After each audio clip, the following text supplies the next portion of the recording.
Salut à toutes les amis, salut à tous, je suis ravi de retrouver Matt pour un nouveau direct des balayeurs. C'est votre rendez-vous, maintenant vous le savez, du dimanche, tous les 11 heures, pour débriefer tous les dimanches à 11 heures. Je vais réussir à parler à peu près correctement. Vous voyez que mon décor est un peu particulier. Voilà, je suis en déplacement, du coup, Matt est chez lui, tranquille, on n'est pas au petit studio qu'on s'est préparé, mais Exactement. voilà, on est motivé carrément pour passer un bon 35-40 minutes avec vous.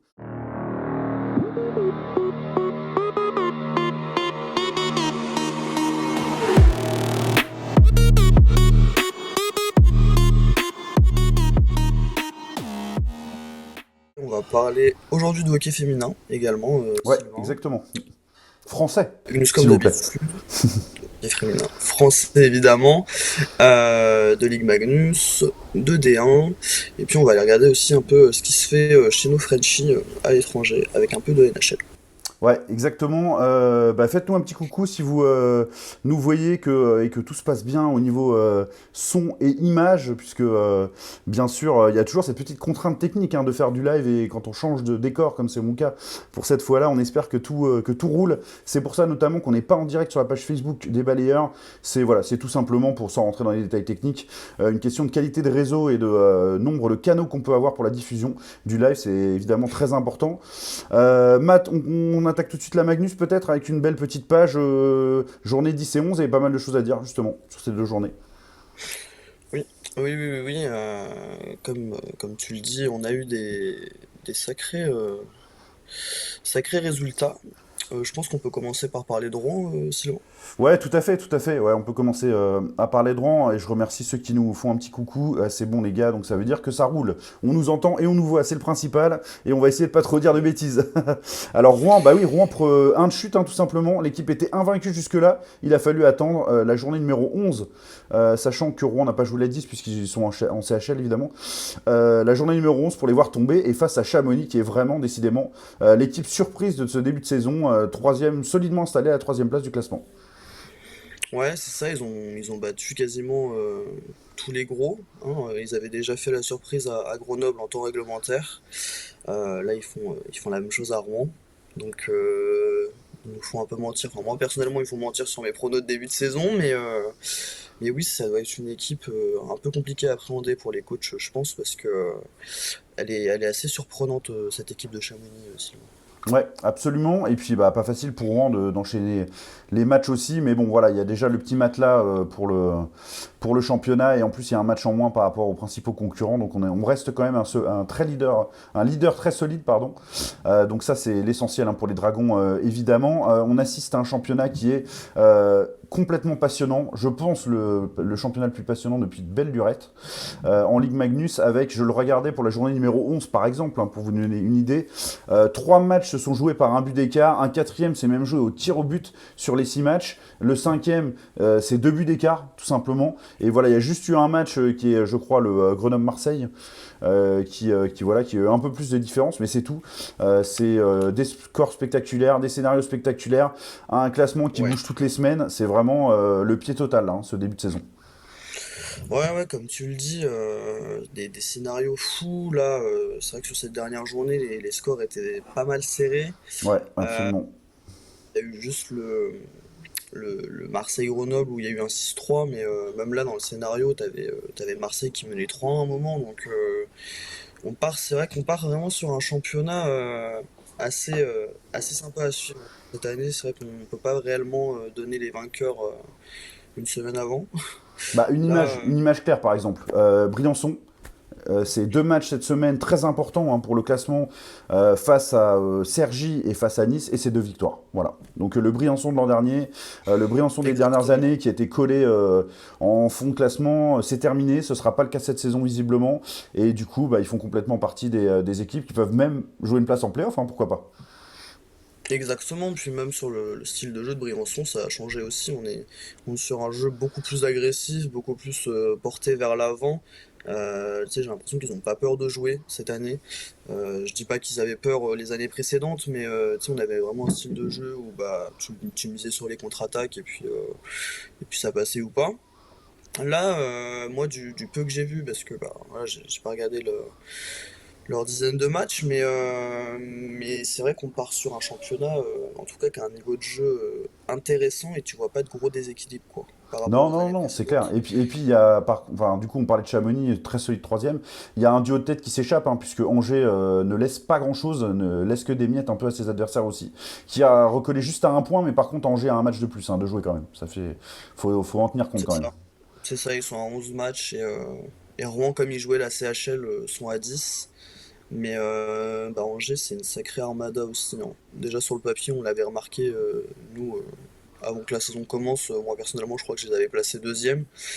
Moi, je suis pas choqué de ces résultats. On a vraiment une équipe très très bien construite, qui a une grosse colonne, qui a conservé une grosse colonne Ouais, vertébrale par rapport tout à au fait. dernier.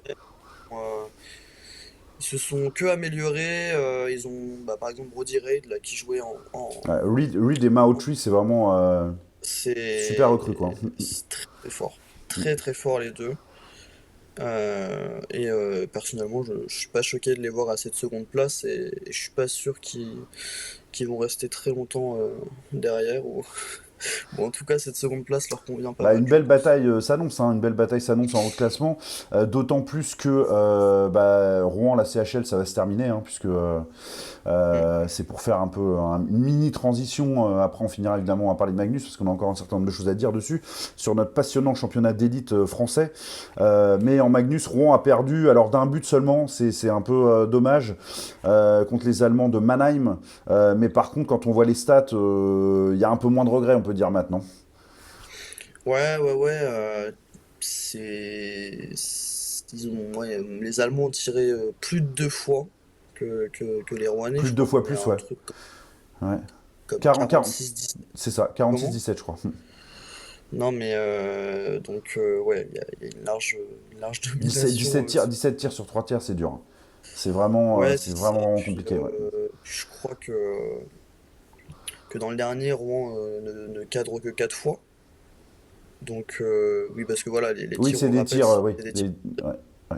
Ouais, bien sûr. Tout ce qui est block shot, etc., on les considère pas comme des tirs. Ouais, ouais, tout à fait.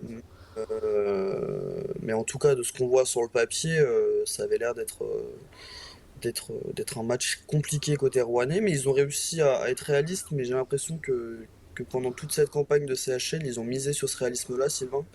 Je sais pas ce que t'en penses, mais Bah, pour voilà, moi, ils arrivent Rouen, c'est, à recruter. ils sont conscients de leur force. Évidemment, l'effectif n'est pas à la hauteur des grandes écuries européennes, clairement, et c'est normal, et il n'y a pas de problème à ce niveau-là. Ils misent sur un très grand Pinta, obligatoire. Enfin, je veux dire, il n'y a pas un match où Rouen s'est imposé où il n'y a pas eu un grand Pinta. Donc clairement un grand Pinta et après voilà être opportuniste, saisir les occasions qui se présentent quoi et avec quand même du travail, avec quand même un recrutement qui a été intéressant. Mais bon voilà on trouve ses limites, mais ces limites là sont celles du hockey français finalement. Oui, bah oui, oui, c'est ça, mais pour autant, ils ont réussi à marquer sur pas mal de power play. Pareil, au niveau de l'infériorité, ils ont l'air d'être un minimum solide, donc Bah bah, le à la problème c'est à fois. 5 contre 5. C'est con à dire mais c'est Oui, c'est là où tu vois vraiment la différence de niveau au niveau européen quoi. exactement. Ouais, donc bon, c'est le cœur du sujet, mais néanmoins, Rouen a représenté très honnêtement le hockey français. Quand on voit les scores, quand on voit le fait qu'ils ont signé une victoire en Finlande quand même qui est assez mémorable, il n'y a vraiment pas à rougir pour l'instant de cette prestation-là, quoi. Ouais, c'est ça, puis sur le papier, c'est pas non plus honteux les résultats qu'ils ont eu, donc c'est Tout pas à que fait. des taules ou. Non, il y a eu des résultats.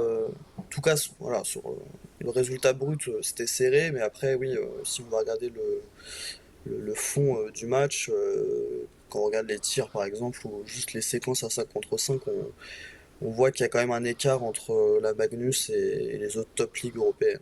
Ouais, tout à fait. Pour cette petite parenthèse, juste CHL, mais comme on parlait de Rouen, c'était un peu cohérent de revenir là-dessus. Pour revenir à la Magnus, bah Marseille qui a perdu contre Grenoble, on le disait tout à l'heure. Grenoble, équipe qui va plutôt pas mal aussi, qui a laissé des points en route un peu avant, mais qui a l'air de se remettre sur les clous et qui va voilà, probablement essayer de grappiller des points pour se rapprocher du trio de tête quoi, et voilà, essayer de fondre sur Chamonix quoi, avec un duel montagnard qui s'annonce à ce niveau-là pour la troisième Mm, place. mm. J'ai l'impression que Grenoble a du mal à commencer ses matchs. En tout cas, moi, sur les derniers matchs que j'ai regardés de Grenoble, donc ça doit être les deux derniers, trois derniers, l'adversaire a toujours su être bon dans les premiers et Grenoble a souvent été mené sur leurs derniers matchs. Et tout le temps, ils arrivent à remonter, tu sais, un crescendo, quoi. C'est un Peut-être qu'ils diesel, s'échauffent ce qu'on appelle une équipe hier, je diesel. sais pas. C'est ça, peut-être ils ont imposé le premier tiers comme un temps d'échauffement, je sais pas, mais ouais, ils Ça jouent taille 40 dur. minutes par match et sur leurs 40 minutes, bah, à chaque fois ça passe. Faut faire attention parce que si ça passe pas, ça devient compliqué. Mais déjà contre Angers, c'était pareil. Ils avaient activé le mode Grenoble en milieu de match.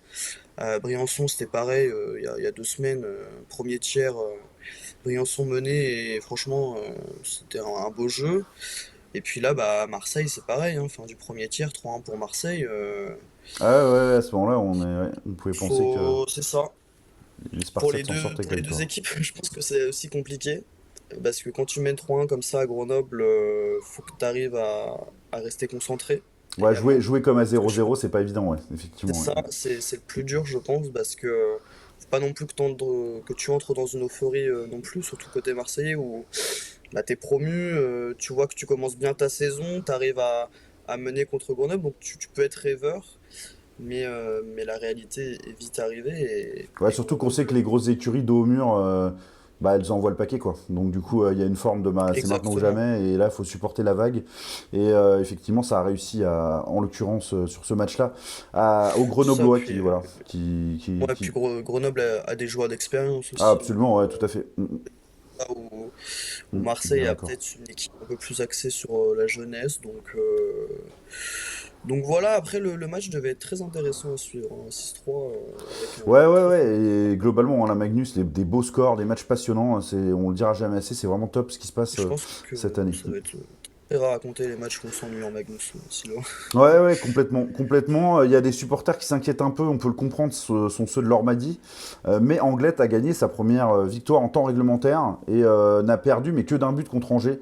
Ils ont réalisé une grosse Ouais. performance à cette occasion-là. Donc voilà, Anglette est revenu dans le game aussi. On a envie de dire. Bah, tant mieux pour eux. Tant mieux pour eux parce que pareil, ça devenait compliqué. Tant mieux pour moi aussi parce que sinon je vais foirer encore un prono. Non, non, Anglette revient, j'ai envie de dire. C'est peut-être tôt hein, pour en parler, il y a eu que 2 matchs, mais ils battent Chamonix déjà. C'est pas rien parce qu'on en parlait en début d'émission, ça reste l'équipe un peu surprenante. Ouais, Euh, dans le solide trio, ouais. c'est ça, peut-être. Ouais, non, mais voilà, complètement d'accord avec toi là-dessus. Sur ce point, peut-être pour finir, on a un peu brassé toutes les équipes quasiment. On avait beaucoup parlé de Sergi les premières émissions, mais là, parler d'Amiens, peut-être un peu, pas une bonne semaine pour Amiens avec 2 défaites, ce qui les replace vraiment, voilà. Ventre mou, mais attention, quoi, ça peut rapidement passer en situation un peu plus inquiétante vu à quel point c'est serré au classement, quoi. C'est ça, Amiens, ils connaissent en 10 matchs 5 victoires, 5 défaites. Euh, Ils sont cinquièmes au classement. Sur le papier, Non, non, il n'y a c'est pas pas non plus encore le feu, alarmant, mais bon, au niveau point, c'est pas, voilà, ça se joue à peu, quoi. bah, ils nous ont habitués même à de meilleurs standards. C'est vrai que faire victoire, défaite, c'est compliqué, je pense même pour les supporters. Je suis également curieux de voir la suite parce que c'était une équipe qui était pas mal séduisante sur le papier. Ils avaient fait le choix de recruter 4 joueurs de la même Ouais, équipe. les gothiques de Trois-Rivières. Les Gothiques de Trois-Rivières également avec le retour de Monsieur Richer. Donc voilà, cinquième, c'est pas alarmant. 2 défaites, c'est compliqué, ils se sont fait remonter à Cergy. Ouais, ouais, ouais.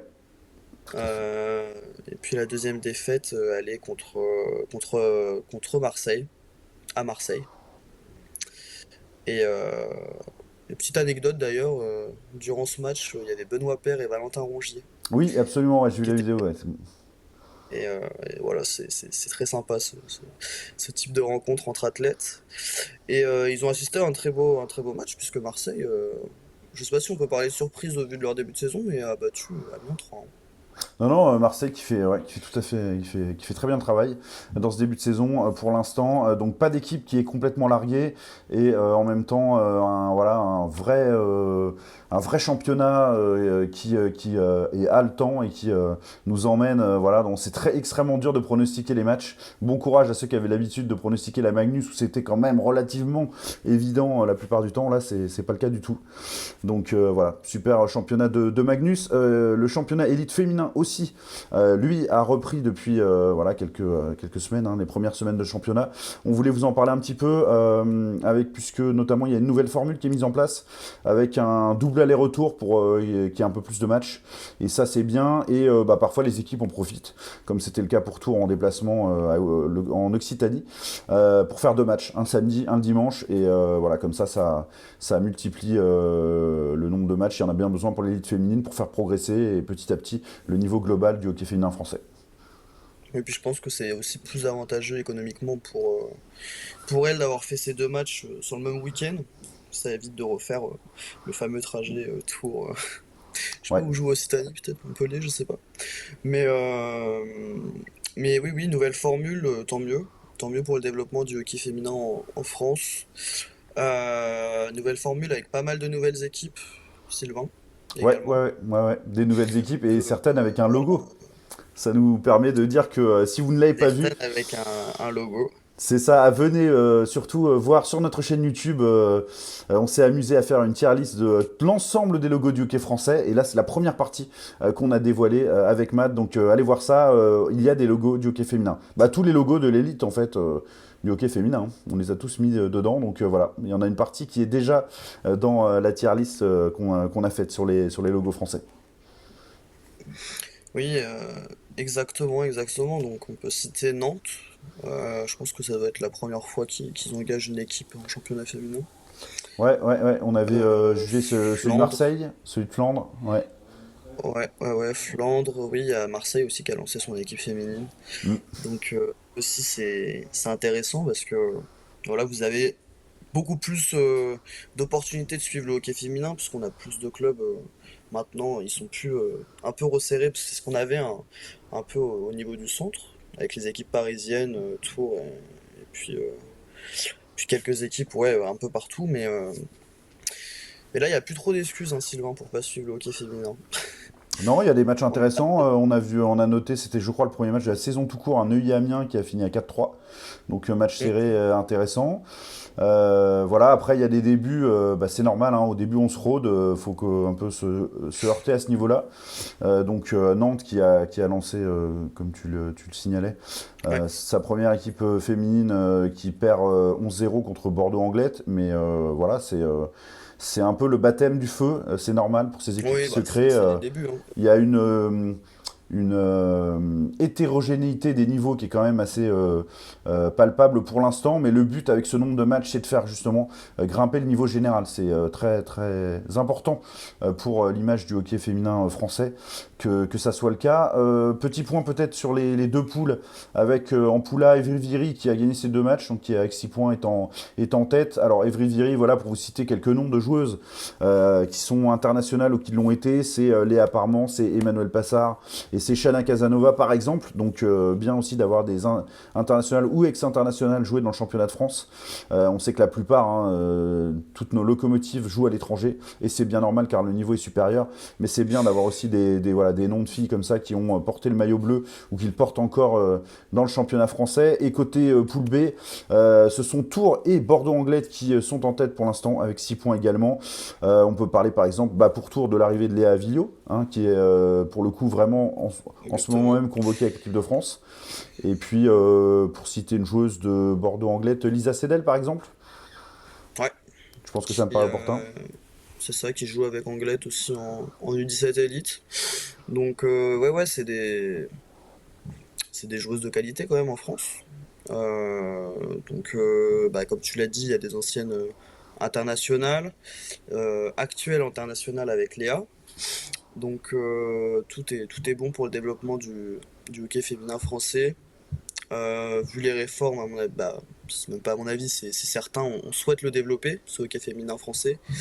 Euh, il se développe, on l'a vu même au dernier tournoi olympique où ça s'est joué à un petit match en Suède, un petit but. Je crois que tu y étais en plus, Sylvain. Ouais, ouais, c'était absolument génial de couvrir ça de là-bas.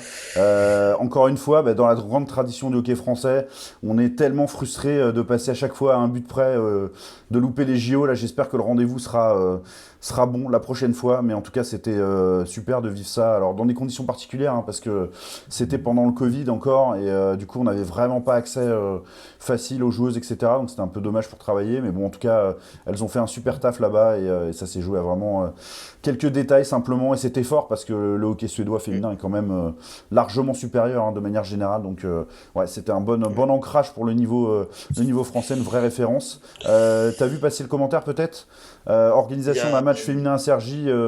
Voilà, on va essayer de faire une grosse animation à Cergy autour d'un match féminin cette année, une fois encore. Après la réussite de la dernière fois, Tours avait lancé les hostilités entre guillemets en faisant une super voilà, journée dédiée aux féminines avec un match mis en avant aussi. Donc bah voilà, c'est bravo aux clubs qui ont ces initiatives-là en tout cas. ouais, tant mieux, mais oui, c'est ça, ça fait partie des réformes de la fédération de développer ça.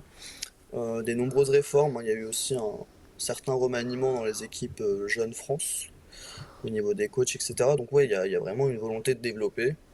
J'en profite également pour te couper, parce que voilà, il y a des gens qui interviennent sur Kik, Ouais, toujours. j'allais te dire, vas-y. Exactement. Il y a Nino qui nous demandait si c'était à Louléa le TQO, il me semble que c'est ça. Oui, ça devait être ça. J'ai- j'ai- Ok. Tu ne sais même pas où tu es allé, Sylvain. il y avait, Et écoute, puis, moi, il y avait de la patinoire, il y avait des matchs de hockey, c'était bien quoi. ouais. Puis il y a plein de matchs qui nous dit que pour les filles, on ne sait pas encore où ce sera la prochaine fois. Peut-être au Japon. Ouais, Et ce puis, serait sympa. on t'invite à retourner à Riga, Sylvain. Parce qu'apparemment, pour les garçons, c'est potentiellement à Riga que ça peut être. C'est une ville de hockey, mais vous imaginez pas quoi. Franchement, je pense que c'est une folie le hockey à Riga. C'est vraiment impressionnant quoi. C'est génial. Et le Donc, hockey l'engouement autour de l'équipe nationale lettonne est incroyable quoi. C'est vraiment un bel exemple ouais. aussi. Bah, c'est dingue ce qu'ils font comme, avec les moyens qu'ils ont. Parce qu'ils n'ont pas énormément de licenciés. On en a plus en France. Ouais, tout à Mais fait. un pays de hockey que bah, ils arrivent à avoir des résultats, etc. Bon, là, avec le conflit entre la Russie et l'Ukraine, ils ont dû retirer leurs équipes de KHL. Mais c'est du beau hockey. Et tiens, on parle des championnats des autres pays européens. On a eu une autre question tout à l'heure. On nous a demandé si on fera des émissions spéciales sur les championnats des autres pays européens. Les Alors, une top championnats émission à part européens. entière, je sais pas, mais peut-être d'en parler dans Peut-être une ce live vidéo. kick ou une vidéo tout simplement, ouais aussi. Et j'ai des idées d'ailleurs à te soumettre, Matt, à propos de ça, parce que sur les On maillots, en sur les reparlera. logos, on a envie de parler de hockey suisse. Moi, j'ai envie en tout cas. Puisque la Ouais. francophonie s'étend aussi là, de parler de junior majeur, tout ça. Donc, ouais, on va vous proposer des contenus sympas là-dessus, c'est sûr.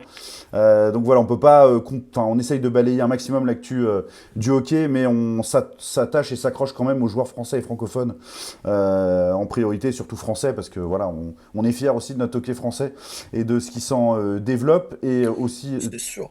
tu avais peut-être quelques autres questions. Après, on va passer à une page D1, puis une page NHL. Ah, non, c'est sûr que bah voilà, les autres championnats nous intéressent, puis on a des Français aussi dans les autres championnats Ah ouais, européens, donc complètement. Ouais. on a tout à parler.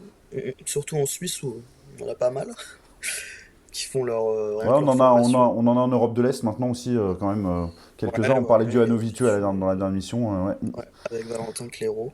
Mm. Je sais pas si on a d'autres questions. Bah écoute, on passe à la D1. Si tu vois passer Ouais, des questions, on essaiera d'y répondre exactement. au fur et à mesure. On a envie de parler de D1 bien sûr, puisque deux journées se sont déroulées.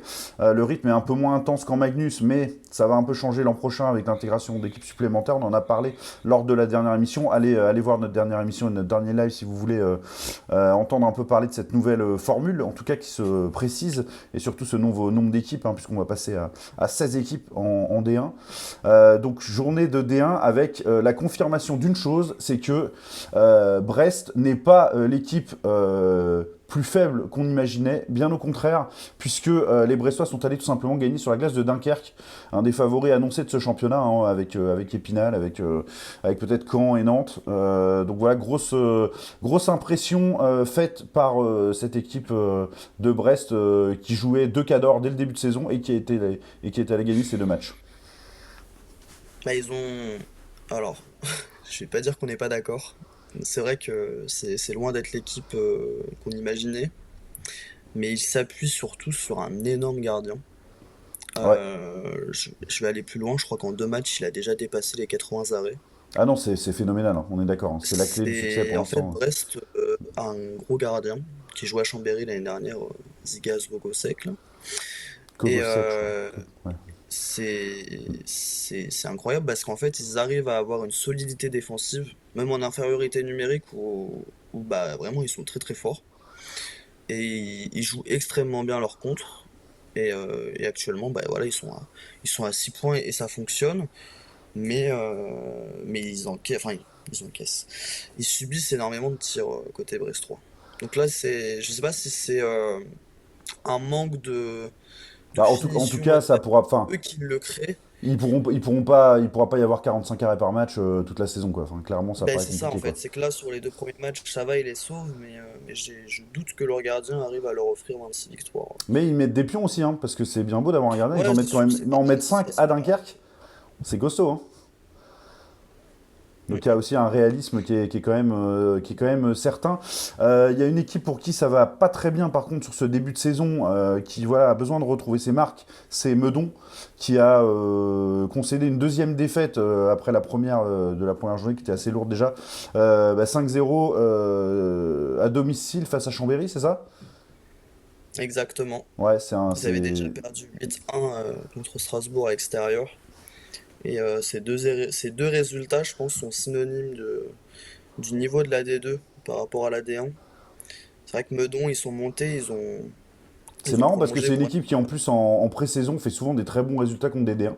ce que j'allais dire, c'est des équipes. Enfin, Meudon, ça fait 3 ans qu'ils, même quand ils sont en D2, ils arrivent à battre des D1, mais là, ils sont dans le championnat et c'est compliqué. Ils ont conservé vraiment pas mal de joueurs qui étaient là en D2. Bah, ils font finalistes, hein, donc c'est sûr qu'ils ont dû penser que ça allait le faire, mais je sais pas, peut-être sur les renforts. En plus, il y a des joueurs qu'on pensait quand même, enfin qu'on pense en tout cas vraiment Ah bah parmi oui, les très bons joueurs qu'on a pu voir jouer en D1, hein. On pense notamment au gardien Yeri Yves Blazek Blasek. qui a quand même aligné des grosses années, grosses saisons, grosses performances. Et puis peut-être un certain défenseur que tu aimais bien aussi quand il jouait à Tours. Ouais, ouais, oui, Alex Pissaric, Exactement. qui avait été élu par les entraîneurs meilleur défenseur de D1 l'année Covid, qui pour moi l'est toujours. En tout cas, à son top niveau l'est. Mais non, non, même sur les étrangers, il y en a un qui était vraiment pas mal en NCAA. Nous, en pré-saison, il avait fait impression à Tours aussi. Mais C'est les résultats, Amatchek, je crois. amateur, ouais, Amaker, ouais, amateur, c'est ça, t'as il me raison, semble, ouais. tout à fait. Amateur, ouais, c'est Mais ça. non, non, Meudon, c'est énigmatique ce qui se passe. Ils ont du mal, contrairement à Brest, à planter. Donc eux, ils encaissent beaucoup, mais ils n'arrivent pas à en marquer. Parce que là, sur leurs 2 premiers matchs, ça fait 13 buts encaissés pour un seul marqué. Ouais, c'est compliqué ce début de saison, faudra trouver la clé.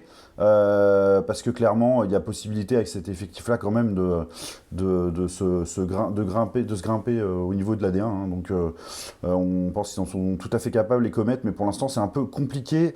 Par contre, Ouais, Valenciennes, bonne surprise hein, du côté des Diables Rouges hein, qui sont allés gagner sur la glace de Cholet en prolongation, voilà, en mettant 5 buts en tout hein, sur la glace de Cholet. Donc voilà, Valenciennes qui a du cœur et qui montre déjà qu'ils ont envie d'exister dans ce championnat de D1. Belle victoire. ouais, c'est exact. Ils s'offrent leur première victoire de D1 à Cholet. En plus, pas facile hein, d'aller prendre des points à Cholet.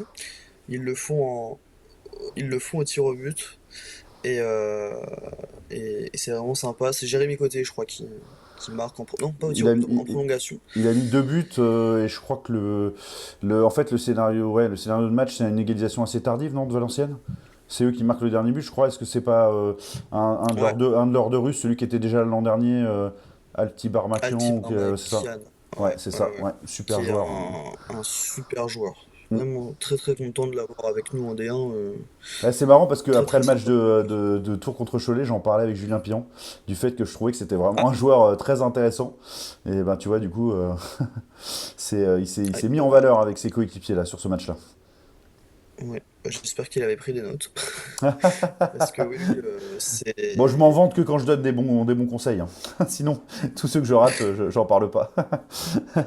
Non, non, bah déjà en junior russe, il avait des stats intéressantes, mais voilà, il a eu des affaires personnelles qui ont fait qu'il n'a pas pu espérer mieux. Valenciennes a eu l'occasion de le choper l'année dernière en D2, là ils l'ont encore en D1 et à mon avis il va Ouais, grandement j'ai hâte les aider. Je sais de pas le voir jouer en direct. Valenciennes. Ouais, ouais, complètement. Ouais, moi aussi j'attends que ça. Ouais, J'attends que ça ça. va être un des joueurs un peu intéressants à voir cette année. Autre résultat, on va parler du haut de tableau, puisqu'il y a plusieurs équipes qui ont gagné leurs deux premiers matchs. On parle notamment de Strasbourg qui va gagner 5 buts à 2 sur la glace de Nantes. Nantes qui s'est vu confirmer ses 6 points de retrait au classement et qui commence par 2 défaites, donc on est à -6 au bout de 2 journées. C'est pas simple pour les Corsaires, là va falloir cravacher derrière. Pas simple du tout, je sais pas au niveau de l'effectif s'ils ont des blessures ou non. Je leur souhaite de ne pas en avoir, parce que bah, nous, à Tours par exemple, on a connu des débuts comme ça et ça a duré longtemps. Je souhaite évidemment à Nantes de rebondir et de ne pas connaître des pay-down, parce que c'est jamais sympa pour personne. Ouais. Mais c'est assez paradoxal, hein. En plus, Nantes, pour en scénario à parler, domicile, où ils font donc 0-0 à premier tiers, domicile, 2-2 deuxième tiers et 0-3 dernier tiers. Pas facile. mm, ça fait clim un peu, hein. Ça Ouais, fait non, une petite clim. c'est compliqué. Mais oui, il faisait partie des prétendants pour la Magnus avec Marseille en plus.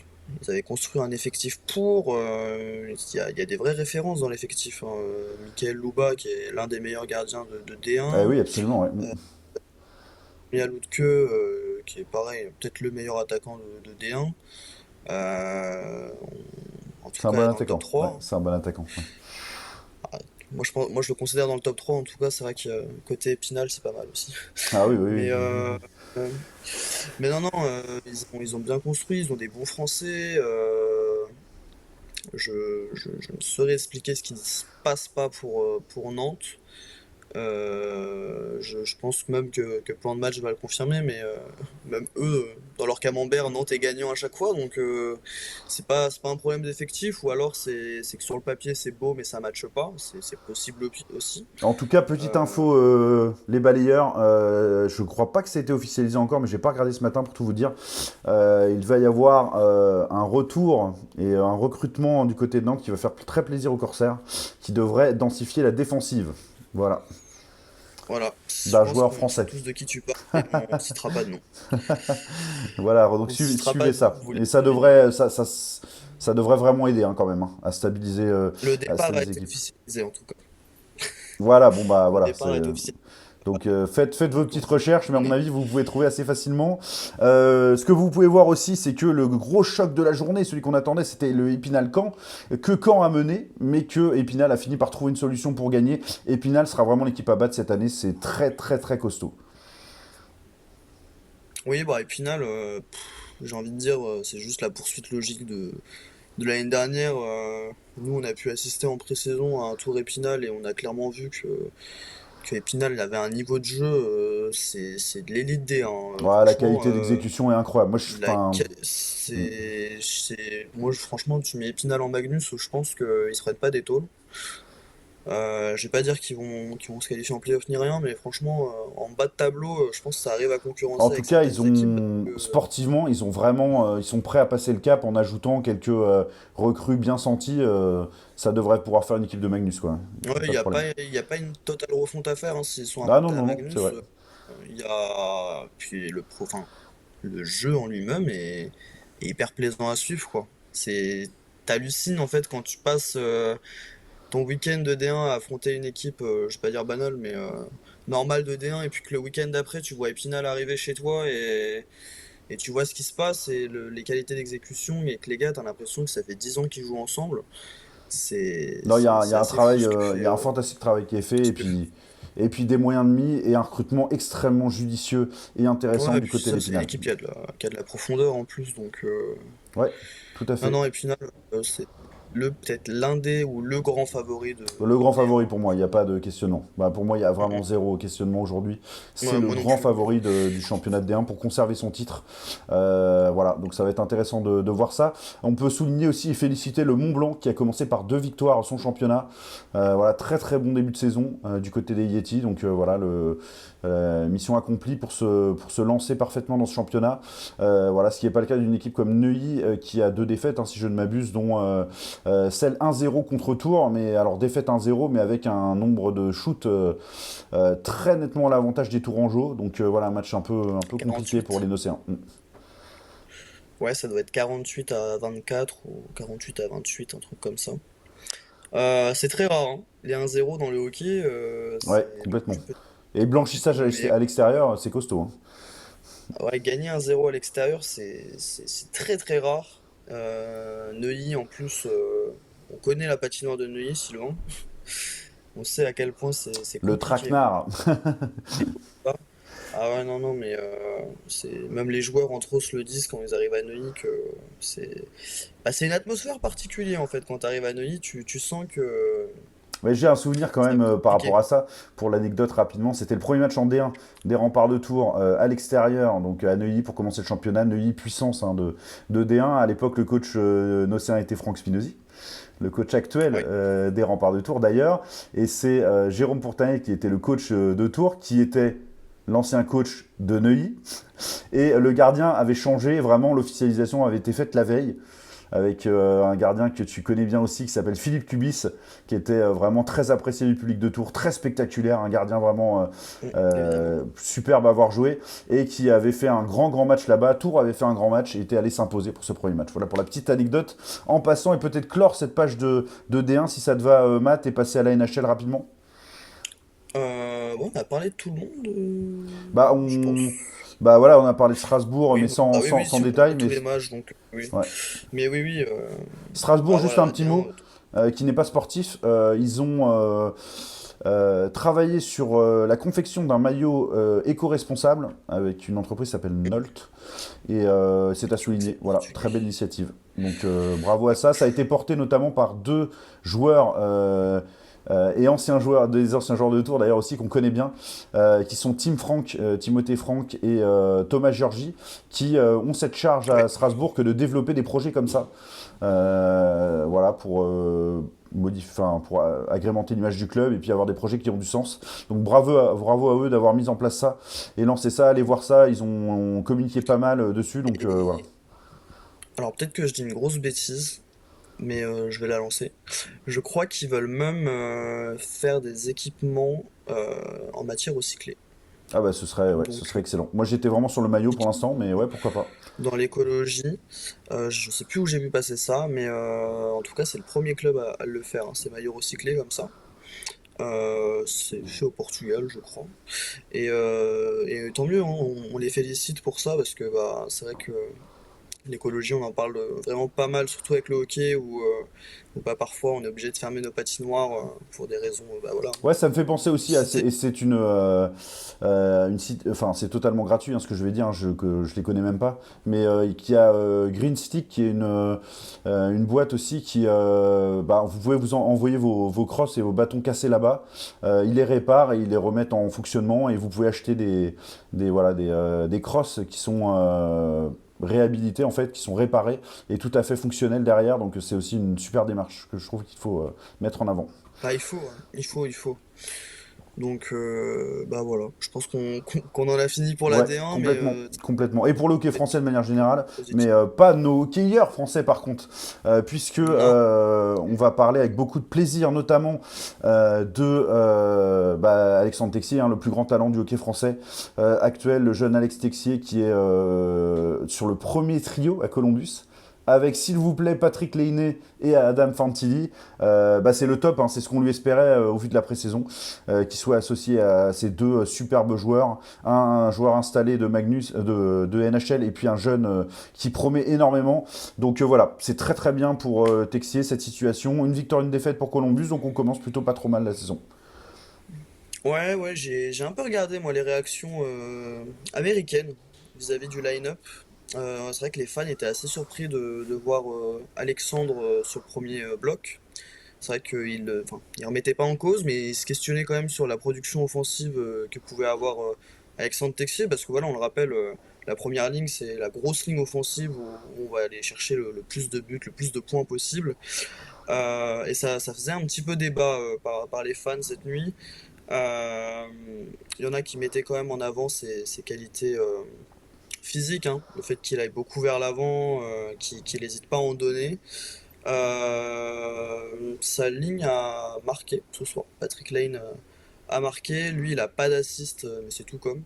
Hein, il est censé en avoir une, mais il y a un Ouais, défenseur qui. il est décisif sur une action, ouais, tout à fait. Donc, euh, donc voilà, il en a une officieusement, mais pas officiellement. Son coach lui a fait sacrément confiance, hein, parce que c'est quand même un sacré gage de confiance de mettre un joueur sur cette fameuse ligne-là, la ligne, la top ligne de l'équipe, la Ah bah ligne des c'est ouais, trios. la ligne des étoiles, ouais, clairement. Euh, et nous, ça nous fait plaisir hein, de voir un Français sur un premier bloc. Je trouve ça très intelligent de la part du coach parce qu'avec Texier, on a et un joueur qui est capable de s'engager, mais qui techniquement est tout à fait capable de jouer avec Ah oui, ce qui est l'élite du hockey, hein, qu'il a tout à fait le QI hockey et le niveau technique pour le faire, donc c'est super. On est ravis pour et lui. puis ça apporte un certain équilibre aussi, je pense, de Ouais, l'avoir ouais, placé non. sur cette ligne avec Patrick Lane et Adam Fonsi. Donc, on va lui souhaiter à Alexandre quand même de marquer des points, Mais c'est un de pas équilibre se faire offensif quand voler. même, hein. C'est intéressant parce que là, le choix de Texier, c'est Mm. quand même un choix très offensif, donc c'est très intéressant. Pourvu que ça, comme ça a payé sur ce match-là, bah, probablement que ça va continuer un peu, et on espère effectivement qu'il fera partie aussi et qu'il s'inscrira au scoring rapidement, parce que c'est important pour un attaquant évidemment de briller à ce niveau-là. Il y a un autre Français qui brille beaucoup, c'est notre jeune gardien Antoine Keller, qui finalement était quasi Ouais, inconnu du hockey français il y a encore peu, et qui là voilà, a été drafté par Washington, hein, c'est ça si je me souviens bien. exact. Au Voilà, par septième tour. Washington, Ouais. et qui du coup joue dans la Ligue junior majeure du Québec avec le Titan Mm. d'Acadie Batters, et qui a joué deux matchs avec deux victoires et des très bons pourcentages d'arrêt. Donc victoire 3-4 et victoire 5-2 avec 93,75% d'arrêt contre Rimouski, Exactement. et puis 91,3% d'arrêt Ouais. voilà, contre, je ne sais plus contre qui c'était ce dernier match, c'était celui de cette nuit je crois. C'était cette nuit, il me semble. Je vais Ouais, te dire il me ça tout semble de que c'était cette suite. nuit. Mais bon, en tout cas, pour souligner que bah, aujourd'hui, il a l'air de faire ses preuves comme titulaire dans la cage. Et c'est une super nouvelle pour le hockey français. Et pour lui en premier lieu, voilà, il fait parler de lui en positif. Donc Contre, c'est top. c'est contre les voltigeurs aussi. Voilà, des voltigeurs de Drummondville, De exactement. Exactement. Voilà, donc bravo à Tant Texier, mieux. bravo à Keller. Ouais, ça ce sont des super nouvelles. C'est un peu plus difficile pour le Kraken de Seattle de Pierre-Edouard Bellemare, hein, qui évolue en quatrième ligne et probablement pour sa dernière saison NHL. Très probablement même. Voilà, Seattle qui a fait une vraie belle saison l'an dernier, hein, qui était quand même une équipe très intéressante, qui, voilà, qui pioche un peu dans ce début de saison. Mais bon, voilà, ils ont encore le temps de se reprendre, évidemment, avec le nombre de matchs, 82, on Ouais, le rappelle, de c'est ça. saison Ce que régulière j'allais dire, de NHL. c'est la même phrase qu'on dit en Magnus. Ils ont encore le temps, la saison est longue, mais Voilà, pour eux, elle est là c'est encore vraiment longue. le cas, ouais, c'est clair. Là, vraiment, deux matchs, c'est rien pour eux. Ouais, tout à fait. C'est rien. Tout à fait. Un petit mot sur Pierrick Dubé qui a joué son Dubé, pardon, qui a joué son premier match avec les Bears d'Hershey. Les Bears. Ouais, Voilà, tout à fait. perdu 3-0, un peu difficile comme entrée en matière. Mais bon, voilà, honnêtement, j'ai pas de données sur la qualité de son match. Je sais pas s'il a eu des occasions, s'il s'est mis en avant. J'ai pas vu d'image. Donc c'était juste On pour connaît signaler même pas qu'il a commencé là-bas. on connaît même pas sa minute de jeu, donc Ouais, ouais, non, non, c'est juste pour dire que voilà, il a joué avec les Bears d'Hershey, donc voilà, on espère que lui aussi va pouvoir jouer sa carte à fond de ce côté-là et se montrer auprès de la NHL. En tout cas, très bien d'avoir un Français qui, on le rappelle, est certes franco-québécois, mais qui a quand même été formé dans ses jeunes années à Lyon. Donc il faut le dire, oui, c'est un joueur français exact. dans ce sens-là, c'est un vrai JFL, quoi. Français, puis international français, hein, Ouais, donc, ouais, tout à fait. Ouais, international, bien sûr, il porte lui, on le le suit maillot en tant français. Mm. qu'international français.